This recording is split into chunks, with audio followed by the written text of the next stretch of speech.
Good morning and welcome to the March 22nd, 2023 Strategic Planning, Information Technology and Transportation Committee meeting. Time is 8:03 and I'm going to call this meeting to order. First item on the agenda is the approval of the agenda. So moved. All right, do I have a second? Second. All in favor? Aye. Aye. Passes 3-0. Next item on the agenda is the approval of the minutes from the February 22nd, 2023 meeting. I need a motion to approve. So moved. Second. All right, all in favor? Aye. Aye. Passes 3-0. Next item on the agenda is the strategic plan presentation schedule with Michelle Morris. Sorry, everybody. Good morning. Good morning. In your meeting materials is a presentation schedule for the different initiatives for the strategic plan. And as you can see, for our first meeting today is Ms. Tahira Stalbert presenting her Theme D initiative. And then what will happen is then if you look at the month and then the second column is when it's going to come for the presentation to SPTT, and then the next month, so the next coming board meeting, the PowerPoint that you all see today will go into the board FYI section of the meeting materials. And so then each month we'll have a different owner come and present to you all, and then the materials will go in the subsequent board meeting materials. And this is a schedule that goes through all of the initiatives that we have currently out there on this strategic plan. And it goes through presentations here, March of 2024. And that'd be subject obviously to change based on whether we cancel a meeting or, something happens and we need to switch around an initiative. But that's the schedule based on the discussion that Dr. Houlihan, had in the last meeting with you all. So I wanted to present that to you for your information. And if we have to cancel a meeting, will we just have two in 1 month potentially? We could, or we could just slide everything down. Okay. That's Any all other I have for questions? that. Unless there's Okay, any thank you. questions. Hearing no questions, we will move on to the next item on the agenda, which is the strategic plan, theme D, engage parents and community with Tahira Stalbert. Good morning, everyone. Good morning. As mentioned, I am here to present an update on theme D. I'm going to share my screen now for the presentation.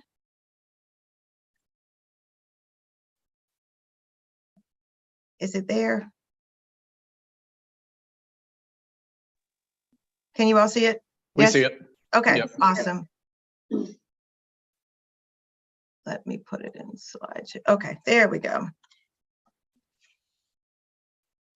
So theme D is engage parents and community.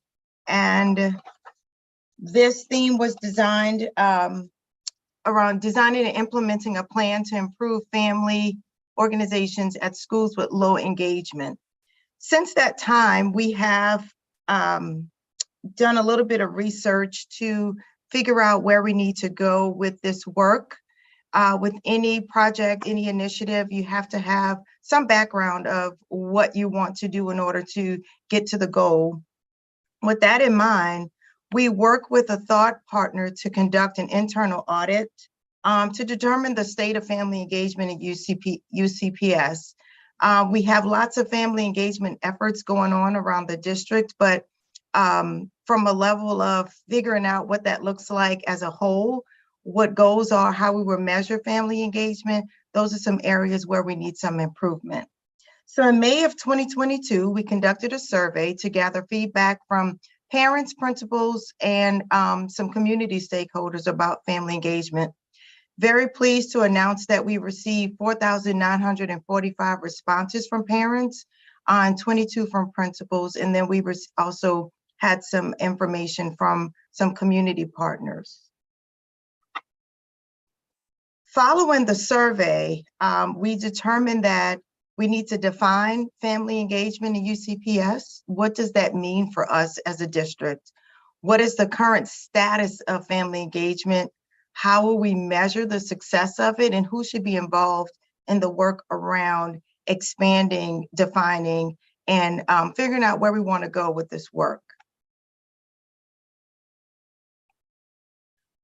We would like to implement a sustainable plan for family engagement that will address the following areas. Build a team to own this work. Right now, there is no central area, office, or department that owns family engagement. That team would identify partnerships to help expand, help us to work with different groups to identify participation and areas where we want to improve, create opportunities to connect parents with schools, develop parent workshops. This is really big, and this is something we've heard from parents about what they would like and what they need in areas around resources for students with disabilities, financial sessions, we've heard that a lot, and also early childhood resources. The team would also manage our school-to-school partnerships.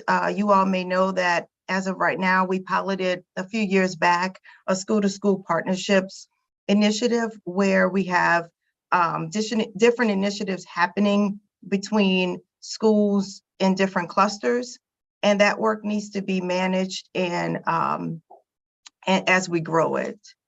And provide support for our growing EL community. And then how will we measure this? How will we know we're heading in the right direction and meeting the needs of our parents?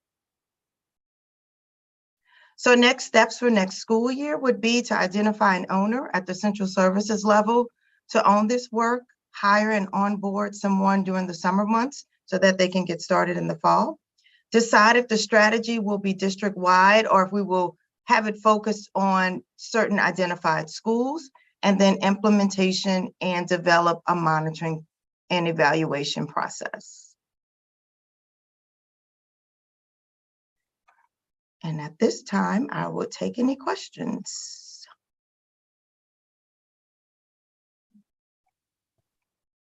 I have a question. So in the last month's meeting, it said this, I guess the thought partner was Shermco. Will we get like a list of what they came back with after they evaluated? Is that part of what was happening? Yes, I have the report. I also have the survey results that were broken down by question. I could send that to you. Okay. Yes. And I think also, are we talking about adding a new position, or potentially could we combine that with something else in terms of another position that we have? Yeah, I'll speak to that. So I think, we're in the middle of budget season. I think that we have to really discuss and figure out, is this going to be, let me back up. Tahira has 3 people on her team, and no one is managing family engagement because of the demands of the district. So to make this work very, very high level, she needs help. She needs an owner on her team that can help her with this because the magnitude of the scope of the work is too big. So right now we're discussing internally the difference between funding a new local position versus using existing funds like Title I to fund another position that would report to Ms. Stalbert that would help her own this work. So we need to figure out which one of those angles we're going to go for. And really, when we can come back to you all and let you know kind of where that lands, you'll see that as part of our budget discussion as well. But I think that really is going to end up being, if we decide to go into the Title I direction, then what that means is this work will start in our Title I schools in terms of where we have low engagement with families, and hopefully over the years we'll expand out. And that may be a good starting point to kind of get this work off the ground. Okay, thank you.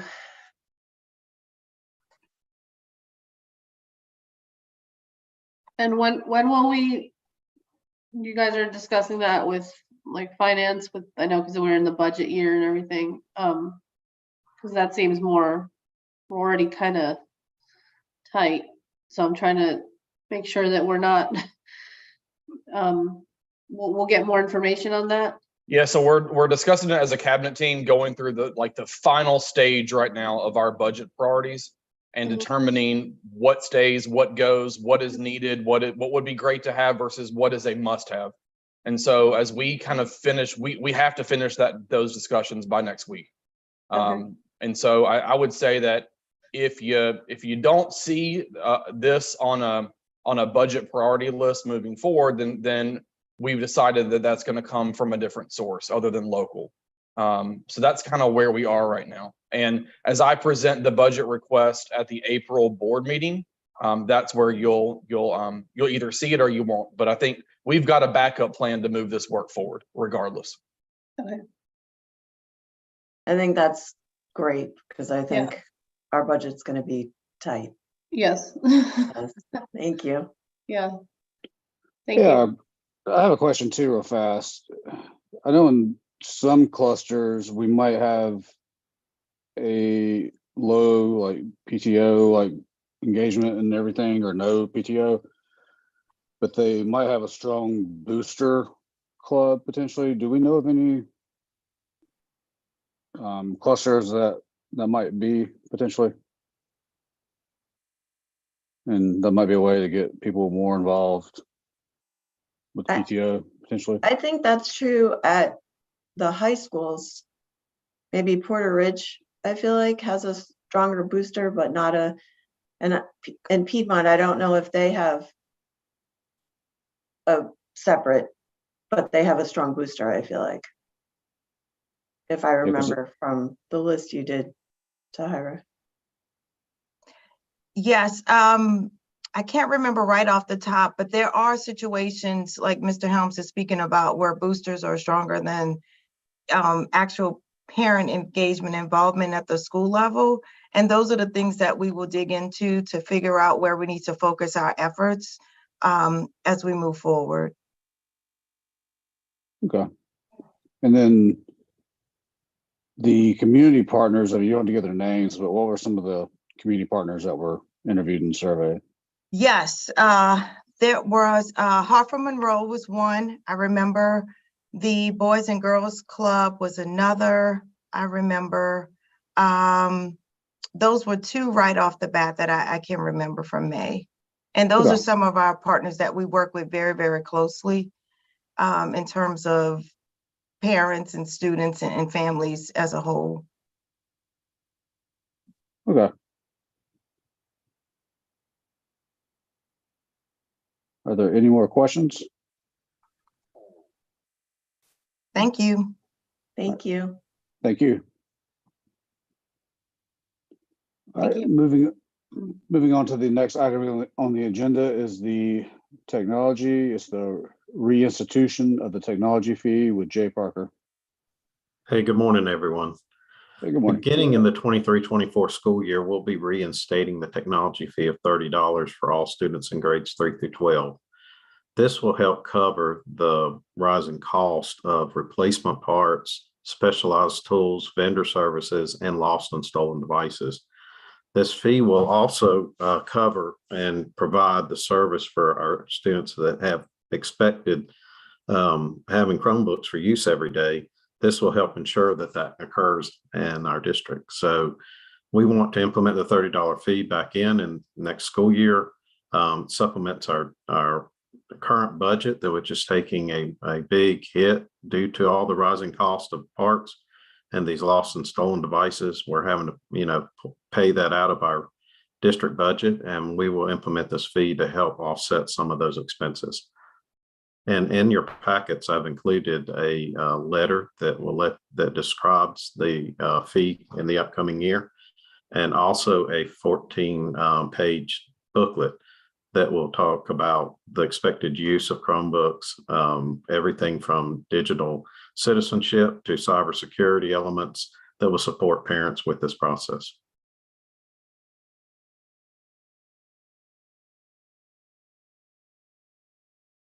So just asking if there's any questions in this at this time. I have a question. How are we gonna communicate this to everyone so that people are as aware as possible? Because it is gonna be a change for them. And how are we giving out these booklets like in their packet when they start school, or? So my recommendation is a couple of things. Number one, we're meeting with principals and talking about this and with my principal advisory council before the end of the year. What I'm going to recommend is that our schools go ahead and communicate as an FYI to parents before this year ends that, hey, this is coming. And then they communicate it again when we get closer to August, when parents start to receive back to school information. Because when they have their meet the teacher night, PTO night, back to school information, there will be times where this payment can be made. So we're still working on a lot of those details. We know that we've got to engage our translation services to translate this information in multiple different languages. And in the past, the packet has not been printed by the district. It's been referred to an electronic packet that lives on the tech services website. And in the form, it's linked. So if they get the form through Peachjar or through another electronic source, which we plan to do, they could easily just click that link and it would come to them. We will have some schools that will print it for parents who may have a technology gap, but that's kind of the high level plan that we have right now. We don't want to wait until, the day before school starts and then put this on families. So that's what we're going to talk to our principals about. And is this is just grades 3 through 12, right? Because those are the grades so even elementary school is going to have, of course, what is it, $30 I saw? $30 a child. Okay. Yeah, I think the sooner the better you start communicating that out to parents and everything, so they're aware. I think that's a good idea, especially with the rising costs, inflation and everything. I think that's smart. And then just more responsibility on the kids and the parents, they'll be more engaged knowing that they put some money towards this. So it's not. All right. And so we offer online payment? Yes, our expectation is that there'll be an online electronic payment system in place. And then if they don't choose to do it that way, they can go into the school and they pay, is it the bookkeeper or that's who's going to keep track of it? Okay. Yeah. Yes. Okay. Thank you.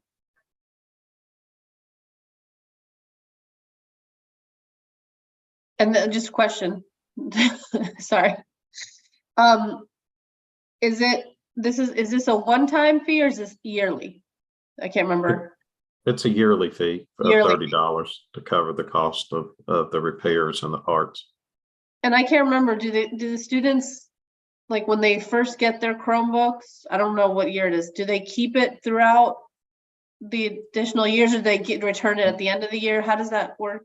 That's been kind of a hybrid question. During COVID, we let the students keep those devices due to sanitization and keeping those clean and having the students with that device.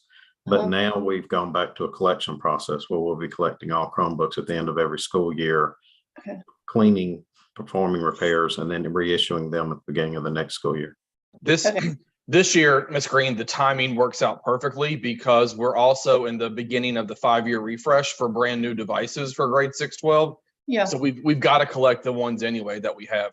Okay. And so it's a good time to reinstitute this and to collect them all, re-image them, determine the ones that we want to keep or the ones that we give back, and then give out the new devices before the school year starts. So I think historically in our middle and high schools, especially, there are times when it's communicated either by your first letter of your last name or by grade level of when you can come in before the first day of school, pick up your device, and when you pick up your device, make your payment. Right? That has been in the past a strategy that has really worked very well for especially for our middle and high school, since they take them home every day. Okay, thank you. Okay, are there any more questions? All right, thank you. Thank you. And this is an action item, so we'll need a motion to send this to the full board. So moved. Second, All in favor? I, Aye. Aye. Passes 3-0. Our next meeting will be April 26, 2023 at 8 a.m. The information to be taken to the full board was the reinstitution of the technology fee we just voted on. And with that, I will entertain a motion to adjourn. So moved. second, All right, all in favor? I. Aye.